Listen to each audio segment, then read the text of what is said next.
आपण पाहत आहात जनहित प्रवर्तक वृत्तवाहिनी सिटी लाईन न्यूज. पाहत रहा.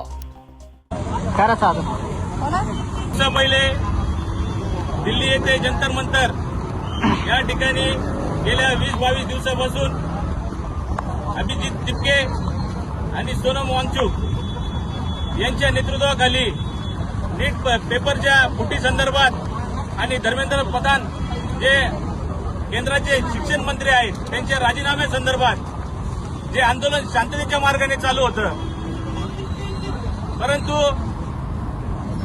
केंद्र सरकारच्या दडपशाहीपणामुळे हुकुमशाहीपणामुळे त्यांनी ते आंदोलन हाणून पाडण्याचं काम केलं. सोनम वांगचुक यांना कुठल्याही प्रकारची कल्पना न देता तिथून त्यांना हॉस्पिटलमध्ये हलवण्यात आलं.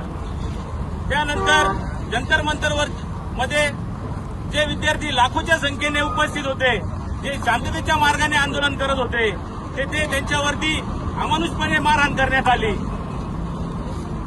श्रद्धेय बाळासाहेब आंबेडकरांनी याची पूर्वकल्पना दिलेली होती की हे आंदोलन हाणून पाडण्याचं काम हे बीजेपी सरकार करणार आहे म्हणून.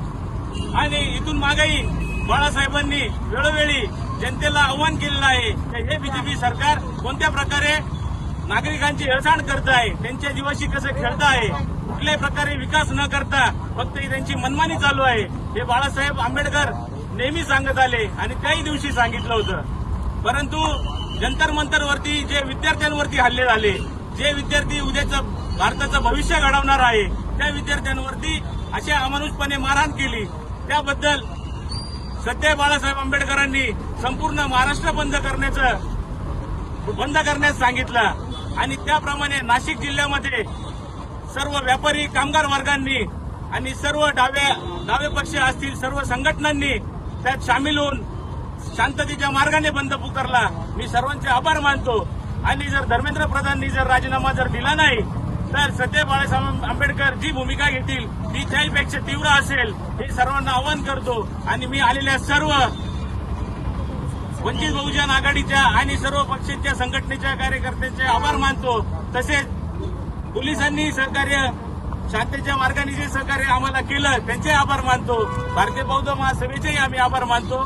जय भीम, जय शिवराय. अरे शिक्षण आमच्या हक्काचं, नाही कुणाच्या बापाचं. शिक्षण आमच्या हक्काचं, नाही कुणाच्या बापाचं. दिलीप राजा लोकांसाठी, लोकक्रांतीसाठी जनहित प्रवर्तक बनलेले निर्भीड, निपक्षपाती web portal, YouTube channel city line news like करा, कमेंट करा, सबस्क्राईब करा, बेल आयकॉनवर दाबून शेअर करायला विसरू नका.